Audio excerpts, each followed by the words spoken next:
Hello gorgeous and welcome to Makeup. Everyone please give the warmest of welcomes to the latest addition to the family. I finally made my lavender cow hat and I have never been so f***ing excited. Is she not gorgeous? Hello beautiful, welcome back to Water Cooler Convo Makeup, where I talk about the things that you want me to talk about, where I talk about the things that I want me to talk about, and sometimes we meet in the middle and I talk about the things that we want me to talk about while I do my makeup. And previously in my I Thought They Were Cancelled video, I said this. Lucky last creator that we have to discuss is Shane Dawson. Stop, I can do this way better. I don't know if there's any possibility for him to come back and find any kind of success. People are awaiting his return with pitchforks and fire torches. People are awaiting his return to tear him down further. Post tomorrow, Shane, and prove me wrong. I said prove me wrong, and I think I also said I would eat my hat if I was wrong, but I'm not going to eat my hat just yet. Disclaimer and content warning, in this video I will be discussing Shane Dawson's recent return to YouTube in his 3-part series. I will mention his cancellation last year, which means that I will have mentions of racism, transphobia, homophobia, sexism, rape jokes, and pedophilic jokes. If you find any of these topics potentially triggering, please proceed with caution or consider clicking off of the video altogether, because at the end of the day, I do not want for my content to jeopardize your happiness and jeopardize your well-being. Also, even though I say this in every single one of my videos, and I do trust every single one of you, I still need to explicitly state that I do not promote, encourage, or endorse any kind of mean, negative, harassing, malicious behavior. My videos are strictly for entertainment purposes only, so I do not want for any kind of mean, hateful, malicious, harassing behavior to go out there into the world because of something that I've said or on my behalf. We are of course allowed to keep it cheeky. We're allowed to keep it messy, we're allowed to keep it fun, but please keep it to this channel and this comment section only. With all of that said and done, let's get on to the comeback series of Shane Dawson. June 27th, 2020 was the last time that Shane Dawson posted to his YouTube channel after his incredibly volatile cancellation, with his video taking accountability that was very poorly received. Since then, Shane's been pretty absent from the internet, but in the very brief moments he has either made cameos in other people's content or he has made posts to Instagram, you had either people loving him, supporting him, and awaiting his return, or people waiting with pitchforks ready to tear him down further. Then quite recently, Jeffree Star teased a video collaboration with Shane Dawson, where the two of them were supposed to react to their conspiracy collection being sold at Nordstrom. Yes! I'm an Aussie, don't know if you could tell by the accent, but I am Australian, and Australia doesn't have Nordstrom, but from what I can tell, it's a TJ Maxx kind of vibe. Correct me if I'm wrong. But this video collaboration actually ended up being a 20-second phone call cameo in Jeffree Star's video, and then there was this whole entire thing about how it was never supposed to be Shane Dawson's comeback, he never said that, blah blah blah blah blah, which, like, no, Jeffree didn't say that, but at the same time, like, this is the tweet. Semantics. So audience opinion was pretty mixed on that video. A lot of people being like, no, boo Shane. Some people being like, yeah, it's Shane. Some people being like, 20 seconds? Like, that's it? Shane also very recently was in a podcast interview on The Sip, which is actually half owned by his fiancée Ryland. Once again, audience opinion was pretty mixed, with some people loving Shane, some people hating Shane, and a lot of people seem to take more issue with Ryland's undermining of Shane's emotions, so there's also that. That was until October 8th, when Shane Dawson posted to his YouTube channel for the first time in over a year since his cancellation, with the video The Haunting of Shane Dawson, the first part to a 3-part series. His 3-part series comeback, and all I can say is meh. I've boiled broccoli that's had more excitement than this series. Some wet, limp broccoli. The entire series, from my perspective, is aggressively mediocre. Part 1 of the series, which is The Haunting of Shane Dawson, opens with a cute little teaser of what is to come, all the fun and shenanigans that is to come. A lot of jumpy found footage kind of vibes, just some overall haunted fun with some overdone, ominous kind of music. Genuinely, the little taste test that we get does look like an overall entertaining creep show, but instead we were given a filler bitch. Part 1, The Haunting of Shane Dawson, we were given an overall recap of the last year and a bit, 2 years of Shane's life. What his life is like now, a quick house tour, a mention of his cancellation, a recap of the Demon in My House video he posted last year, June 19th, before his cancellation, and a clip of him going to his basement's basement to talk about that section of the house making his chest feel heavy. Ryland, Shane, and new member of the family Chris, who is the new cameraman for Shane's series by the looks of it, then went on a cute little drive through their new town in Colorado. Cut to black and a creepy 2-minute outro very similar to the intro or taste test that we got at the beginning of part 1, which felt incredibly out of place with the amount of recounting and recapping. Then followed by a hilarious clip of Shane showing off his new pond at his new house to new cameraman Chris and wondering if he will be out of touch with the kids if he says spoopy. Aha. End part 1. The only thing haunting is the reality that Shane managed to make this video stretch for 40 minutes. That's fine, right? Shane hasn't posted in over a year. Of course he's gonna have to take some time in this creepy, haunted, ghost hunting adventure 3-part comeback series to address the last year and a half and also address his cancellation. So part 2, Haunted Theories with Shane Dawson, is... Ryland, Shane, and cameraman Chris arrive at Ryland's family home and everyone talks about those darn kids tearing apart their school bathrooms for a TikTok trend. Which, don't get me wrong, stupid, but at the same time, why is it necessary? Like, what purpose does this conversation serve to the overall arc? Whatever, it's fine. There's some things in the world I'm not gonna understand, and this is... No, it's not one of them, because it doesn't serve a purpose. It's just there for some... It's just there. It doesn't serve a purpose. That's the answer. It doesn't serve a purpose. It was a rhetorical question. Then when it came to the haunted theories, there was a lot of information that has already previously been given to the audience, some on Shane's channel, some on Morgan's channel, but it is all information that the audience has already been given, so it was just a recap of stuff that we've already watched. Which once again is fine if you want to do a brief little recap, but it did take a significant chunk out of this 35-minute part 2. When we as an audience weren't being presented with information that we've already been presented, it was just clips from news coverage or other YouTube videos describing the hauntedness of Cheeseman Park. And lucky us, the exposition delivery doesn't stop there, because when it's not the previous information, when it's not the news coverage, when it's not other YouTube videos in general, Morgan then sits down and tells us this beautiful tale of Third Bridge, the haunted location in which the Scooby Gang will go ghost hunting. Then finally, our Scooby Gang, Shane, Ryland, Chris, Ryland's mum, and Morgan, get ready to leave. And cut to the finale and another creepy outro. Then a cut to the family giggling about Ryland's mental breakdown. Part 2 in this absolutely delicious creep show that Shane Dawson has cooked up for us in his comeback is all exposition. But it's fine, it's a 1 hour 16-minute finale. So surely in the third part, because it's a 3-part series, we're just gonna cut straight to the chase and go straight to Third Bridge and go straight into the juicy ghost hunting. 15 minutes into this juicy third part, into this juicy finale, our Scooby Gang finally gets into the car to travel to the haunted location Third Bridge, in which we will be exploring together. Before that, we had a creepy intro, some lighthearted giggles, and of course our favourite, exposition.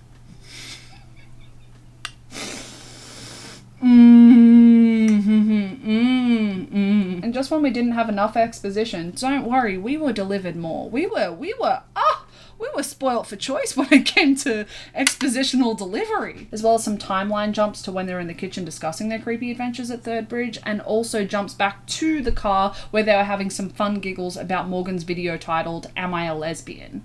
that concluded with no. And 36 minutes and 51 seconds into this beautiful finale, we finally arrive at Third Bridge, out of a 1 hour and 16-minute video. Until approximately the 1 hour and 1 minute mark, there's more timeline cuts, some creepy things happen, a lot of tension and anxiety felt by everyone at Third Bridge, and then at about the 1 hour, 1 minute mark, we are back in the car, heading home. Discuss some of the creepy things that we experienced, show off the photos that no longer have orbs, that the night before they did have orbs. And then Video over. Comeback series over. Approximately 24 minutes of this video was spent at a haunted location and there was ghost hunting at it, but there was quite a few cuts in the timeline, so there was actually less than 24 minutes in a 152-minute series. A just over 2.5 hour haunted comeback series that spent just under half an hour hunting ghosts. Now for context, for those who don't know, I actually used to be quite a fan of Shane Dawson's. Then after all of the information came out last year,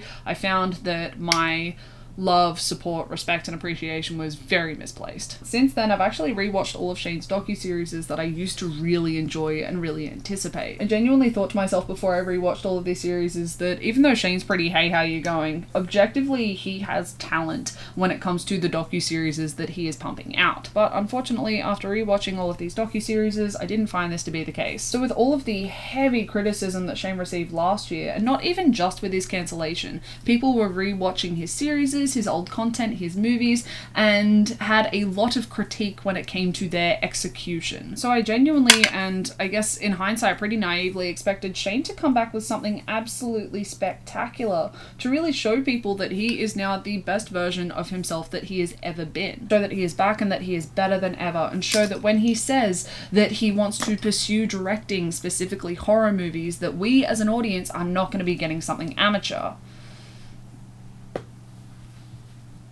The ratio of exposition to actual ghost hunting was incredibly off for me. If you say that you are going ghost hunting, then go ghost hunting. Don't just talk about ghost hunting. Don't just give us old information. Don't just give us clips from news broadcasts. Don't just give us clips from other people's YouTube videos. Don't discuss things that have absolutely no relevance to the series for 128 minutes. Now, I understand with a lot of things like this, I am a greedy, greedy bitch. But this would be like me making you a cake, telling you that it's chocolate cake because it's got one chocolate chip in it. Shane has unfortunately forgotten the golden rule, which is show, don't tell. I'll admit I'm not a very spiritual person. I'm not a person that thinks about ghosts or apparitions or creepy things like that in general, and I think that most of these creepy things can be explained with things in our plane of existence. For example, the scream that Shane's Scooby Gang heard in the third part to this series, I'm pretty sure that that was just a fox, but I'm also not going to judge anyone for thinking that it's a ghost. If that's what you believe in, that's what you believe in. But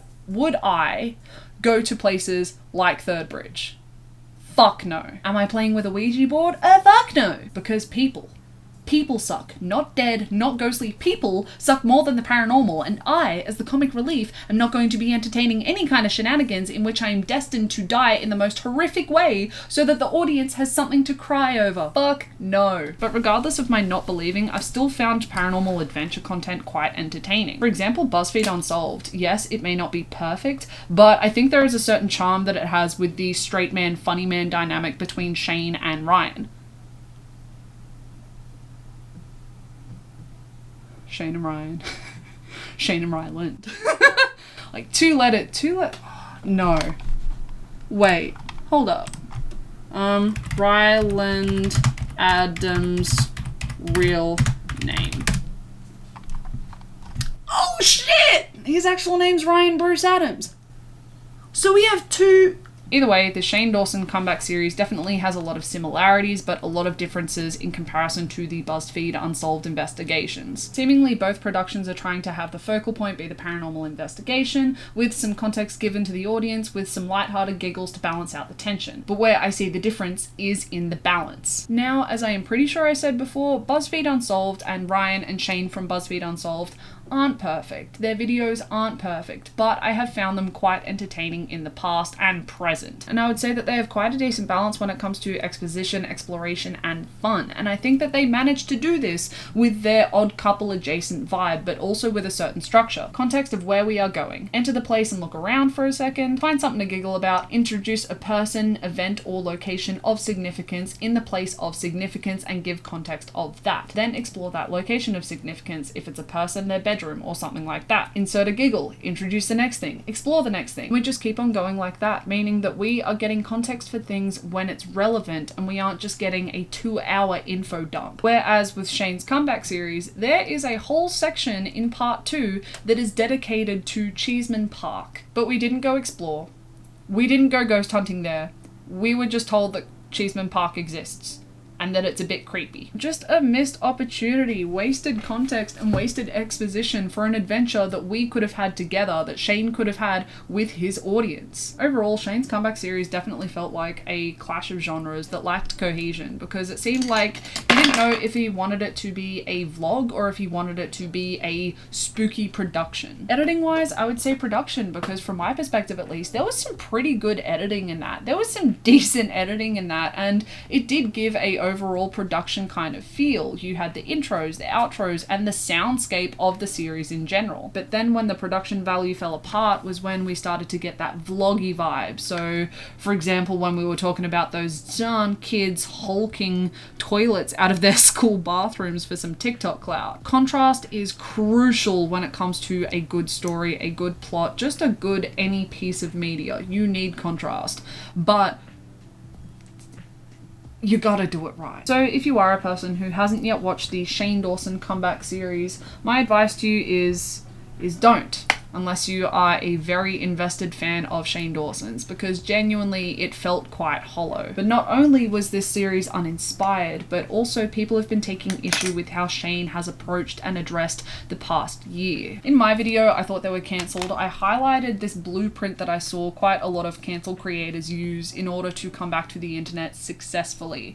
Successfully being quite a subjective term in this context. The blueprint is as simple as, when in doubt, upload it out. Essentially, get cancelled, make an apology video, take some time off of the internet, and then come back and start posting as if nothing ever happened. And depending on the creator, either in your comeback video, address the situation that you got cancelled for, or don't address it and just ignore it as if it never happened. Shane has chosen to address his cancellation in his recent comeback series, and the response is mixed. For those who don't know, last year Shane Dawson was cancelled for a long history of racist, sexist, homophobic, transphobic, pedophilic rape jokes, as well as the part that he allegedly played in what is commonly known as Dramageddon Part 2 or the Bi Sisters situation. He also upset quite a number of people in the makeup community by posting this statement to Twitter that started with, "Welcome to the circus," and officially announced that he is leaving the beauty community, which the timing of it felt... The timing of the statement was definitely a choice, because he posted it with all of this history, so it's just like, we're the toxic ones. Okay, hon. But also, he posted this statement after his conspiracy collection with Jeffree Star restocked and sold out again. So he sold over 1 million pallets the first time and potentially made like $10 million off the top of my head to restock, make more money, and then be like, bye guys. Have fun. I'm gonna like. Then, inspired by Jenna Marbles' apology to the internet, he decided that he was going to post a taking accountability video in which he was apologizing for his history, but it was received very, very poorly. A person doesn't turn off their comment section, doesn't turn off their like to dislike ratio unless they are getting absolutely annihilated. So lucky us, in the first part of the 3-part comeback, Shane decided that he was going to address his cancellation and address the last year, both by tiptoeing around the conversation and talking honestly. Now, from my perspective, I understand this concept of you can't please everyone, and for Shane, yes, there are people who are never going to be okay with Shane's presence on social media. Yes, there are going to be people who will never like a single thing that Shane Dawson ever puts out. Yes, there are people who are always going to remember what Shane has done that led to his cancellation. So yes, I can see why moving past what happened last year is the route that Shane is taking. But here's the issue that I found, and also a lot of people have found, but these are my words. Shane takes time to address his cancellation and emphasize the fact that he is a very different person to who he was in his early 20s. Just saying, Not Cool was Shane's film for the reality show The Chair, and at this point in time, Shane had been a content creator on YouTube for about 6 years. And at this point in time, Shane had been called out for years for multiple scripts in which he did blackface and profited off of it. So, as I've said before, Shane may have grown as a person. Shane may be a better person than who he was back in 2010. But not doing blackface anymore is a low fucking bar. Either way, Shane spent a lot of time emphasizing how he is a better person, how he grew a lot before his cancellation just to be cancelled for his past actions. Which, yeah, I just don't understand this defense of 8 years ago I did something shitty and I've grown as a person and I've never been held accountable for them, but now I'm being held accountable for them and it's not fair. I want to make it clear that I'm not trying to quantify, that I'm not trying to compare what is worse, and I'm not trying to say that Shane has committed a crime. I'm just trying to give more explanation as to my thought process, because I don't think I'm explaining very well. But it would be like me committing a crime 8 years ago, never getting caught for it, finally getting caught for it, and then my defense is, but I've grown as a person since I committed that crime, so I don't think that I should like have to suffer the consequences. Just because I'm possibly a different person than who I was when I committed that crime doesn't mean that I shouldn't be suffering the consequences for my shitty behavior. It just... time passed? Yeah, like, it typically does. I think that's why I don't really understand the statute of limitations. Like, why does that exist? Oh, it's been 15 years? Oh, it's fine. You've probably paid your dues. What? Why? How? How do you... What?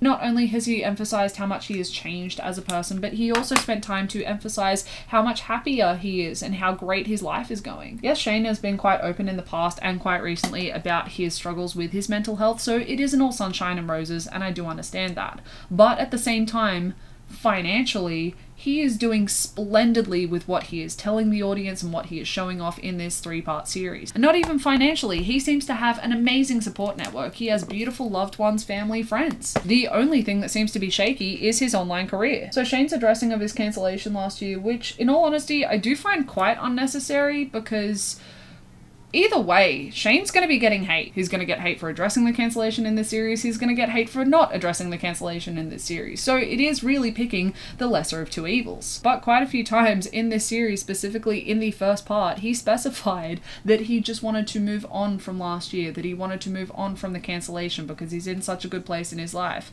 And if that's the case, and he knows that he's going to be getting hate either way, then just move on. I want to make it clear that I'm not specifying that people should forgive and forget when it comes to Shane. I'm not saying that people should get over it and move on when it comes to Shane. What I am saying is that for Shane specifically, there seems to be quite a lack in practicing what he is preaching. At least I can't fault his series for character consistency. So really, Shane decided that he was going to announce in this 3-part comeback series that he was moving on from the situation, that he was moving on from his cancellation last year by emphasizing that he is a different person, that he is a better person, emphasizing the fact that he is so happy right now, that his life is going so good, while having some uplifting guitar instrumental playing very clearly in the background. So it definitely came across like Shane was moving on, not because there was nothing more that he could do to make amends for all of the deeds that led up to his cancellation. Shane hasn't exhausted all avenues of making amends for all of the deeds that he has done to lead up to his cancellation. He is simply moving on because he is just done with it. Shane's the one that specifies when we're supposed to move on, right? Which is definitely and weirdly giving me some Gabby Hanna vibes, just in a different way. Because by the sounds of it, Shane has quite a lot of emotional intelligence. He has discussed quite openly about all the therapy that he has gone to and how it was good for him. So I would say that Shane is aware when it comes to what he could do with this level of emotional intelligence, using it as a shield, using it as a way to deflect blame when it comes to addressing his cancellation last year, which is doing the opposite to what he promised he would do in his taking accountability video. But I guess that's the beauty of the when in doubt upload it out blueprint. The bar is so fucking low that as long as Shane isn't doing blackface, as long as Shane isn't making any masturbation jokes over a whip your hair back and forth poster of a 12-year-old Willow Smith when Shane was in his 20s, then Shane is a changed person. Shane is a changed good person. So overall, Shane's comeback series is a successful, dull insight into the cinematic tool of exposition that allowed Shane to officially announce that he was moving on from what happened last year, that he was moving on from his cancellation. But what does all of this really mean? I shouldn't be surprised, but in my I thought they were cancelled video, I did specify that I thought that Shane was so cancelled that he wasn't going to make any kind of a successful comeback to YouTube. I thought that he was going to suffer the same fate as Onion Man. And was I, Rifenstine, wrong?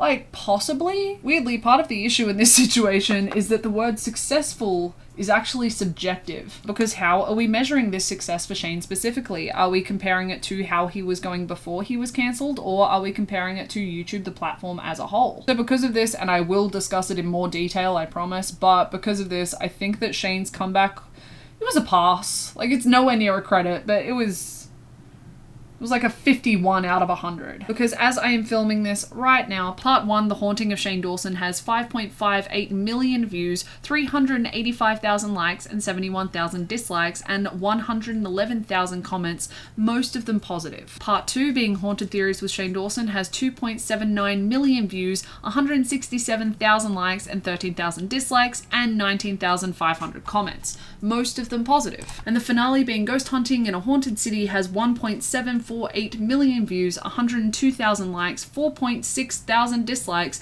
and 16.8 thousand comments, most of them positive. So if we compare the success of this series to YouTube, the platform as a whole, then yes, these numbers are incredible. Yes, these ratios are incredible, and this series would be successful. Where I think this is a pass, and a bare minimum pass at that, is that the last time Shane was pulling numbers this low was years ago in a video called 5 Worst Celebrity Wax Figures. All caps. This is one of those videos where Shane allowed another YouTuber to host, and at this point in time the video is sitting on 2.2 million views, which, don't get me wrong, still great and still better than a lot of people.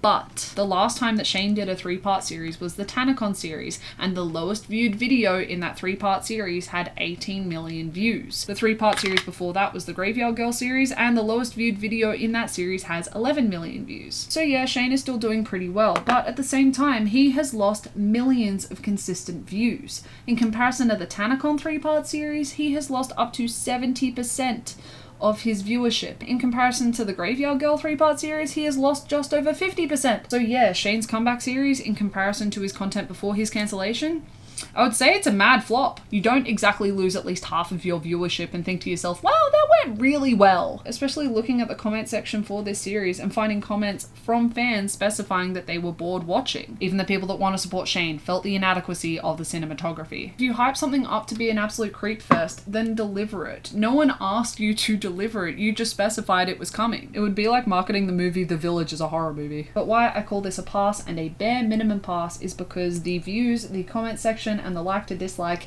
is fab in comparison to a lot of videos on YouTube. And financially, these millions of views, Shane is going to be able to live off of it. So yeah, the bare minimum, which in all honesty, I think reflects the content quite well. But this blueprint of when in doubt, upload it out has been used quite successfully by quite a number of cancelled creators like Jeffree Star, Logan Paul, David Dobrik, and quite recently, James Charles. All of them have been cancelled for some pretty horrific things, to be putting it very lightly. All of them then make an apology video, all of them pretty awful, then all of them take a hot minute off of the internet, then come back to the internet with a comeback video, either address the situation or don't address the situation, whatever tickles your fancy really, and then post as if nothing ever happened. Because eventually that core loyal audience will forgive and forget what led up to the cancellation, and then the rest of the internet will be sitting there baffled as to how some of these creators have managed to keep such a loyal core audience. Shane in this case I think is no different.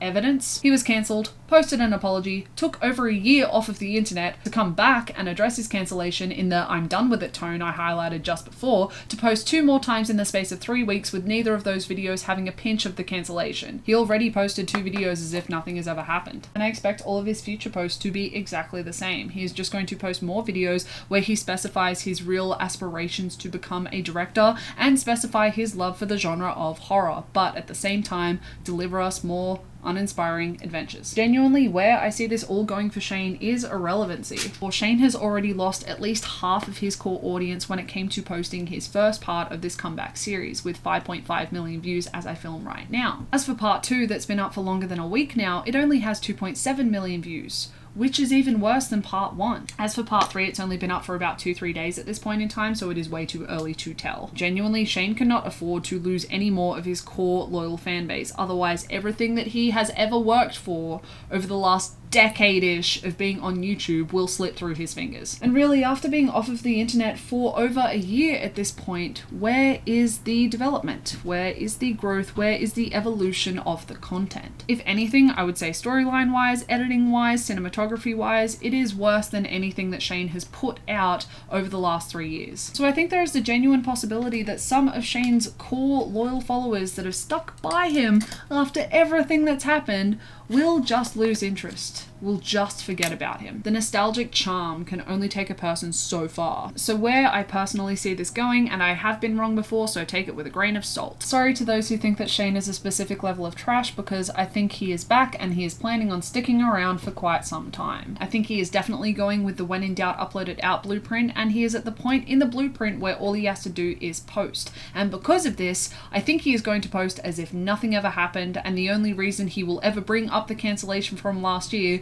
is for either sympathy or because he has been cancelled again for some trash behaviour. Because Shane Dawson cancellations are common occurrences. But fortunately, I don't think that the party is going to last forever, because the substanceless series that Shane has been producing for the last few years, and now this comeback series that somehow lacks even more substance, I think is all Shane is really capable of producing. Because one, if you told me that this comeback series was something that Shane produced 3 years ago, I would have believed you, which from my perspective isn't really a good thing, because it means that no extra value has been added back into the content. And two, one thing that I definitely think is going to affect Shane and his content is that I don't think there are any other YouTubers who will be willing to be in any other Shane Dawson productions except for the people that were in his comeback series. I don't think there is any other YouTuber who is willing to risk their career for a Shane video. So the docu-series that Shane made about Jeffrey, Jake, Graveyard Girl, Eugenia Cooney and Tanacon, I don't think will be possible without some severe backlash for the focal point of the series. But also, who is going to trust Shane, who can't even produce a unanimously successful comeback for himself, to produce a successful redemption arc for them? His next few videos or series, by the sounds of it, and my best guess at this point, I think it will focus on the spookiness of Colorado. So genuinely, I think there is a possibility that he's just going to duplicate his comeback series, just minus the first part where he discussed his cancellation.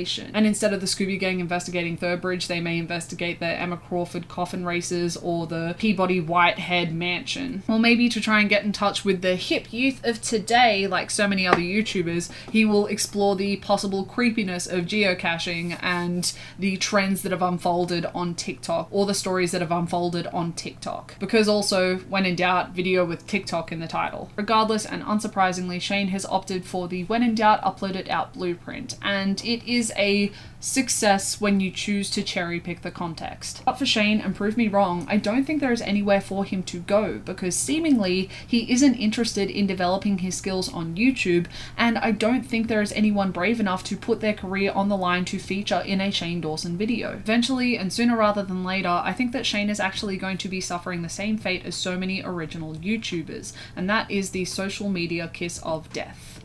Irrelevancy. And with all of that said and done, I think that is all of my thoughts and opinions. I think that is all of it. How are we feeling? I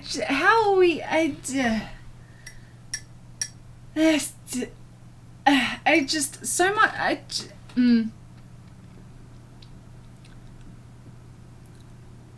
I usually. Usually when I'm at this point of the video, I try and sum up like how I am personally, if I have any other like little thoughts and opinions to add into this, and just also how I'm feeling overall. I feel nothing. Maybe I'm baffled, I don't know, just that comeback series was so long and was just so filler that it just like, like that was it. A year and a half and that was it. Okay, sure, that's sure. Like, that is what happened. Either way, please let me know down in the comments all of your thoughts and opinions when it comes to this video, when it comes to Shane's comeback, when it comes to his comeback series. Please let me know down in the comments if you have seen it. If you haven't seen it, I just want to know all of the things. I want to know all of your thoughts and all of your opinions. Because hi, if you don't know me, I am JJ, nice to meet you, and I love learning. I just like knowing how the people around me function, and I love knowing how the world around me functions as well, and one of the best ways that I can learn is from other people and their experiences. So I love reading every single one of my comments. But also please let me know down in the comments what you want me to talk about next, because even though I have tried my hardest, I am not a mind reader. I try so hard, it just, I only hear like in my head. and requests is exactly why I made this video. I had quite a few people saying, hey JJ, could you please react to the Shane Dawson comeback? I think most of them were in my premiere chats though. But while you're letting me know all of that, and all of that, please also let me know what you think of my face. I didn't realize as I was doing it, because most of my makeup looks when it comes to these videos, I make up on the spot. I have no forethought. I'm just like, I want to play with pretty colors. I'm pretty sure I've done a look very, very similar to this before, but I did different shapes. Either way, she looked stunning back then. She looks stunning now. And I think she goes with my hat quite well. I wanted to go for a cute little monochrome moment. I just look absolutely glorious. Also, nude lipstick with a bit of shimmer eyeshadow on. Who does she think she is? The absolute goddamn audacity of me. Also, the hat, like, you cannot tell me that I do not look ridiculous, but I am pulling it off and I look adorable at the same time. I am like a cute little ridiculous adorable hybrid, and I am here for it. I love it. I look fabulous. I feel amazing. I feel so powerful. Fight me right now. Fight me right now. You wouldn't dare. You would lose, because I could just look at you like... Thank you so much for watching this video, especially if you made it up to this point, because typically my videos, okay, not typically, my videos are very much on the longer side of things when it comes to YouTube, and at the moment I have, let's see what we got. I have 4 hours and 21 minutes worth of footage. Ooh, lucky JJ. That's very exciting. So having 4 hours and 21 minutes worth of footage, I have no idea how long this video is going to be, but my assumption is going to be around the 34-ish minute mark. So that's a lot of time for you to dedicate to watching this video, and I appreciate every single second that you spent watching it. And with all of that said, I hope that you are just having a fantastic day, fantastic week, fantastic month, fantastic year, and I hope that you are doing as fantastic as always. Bye everyone.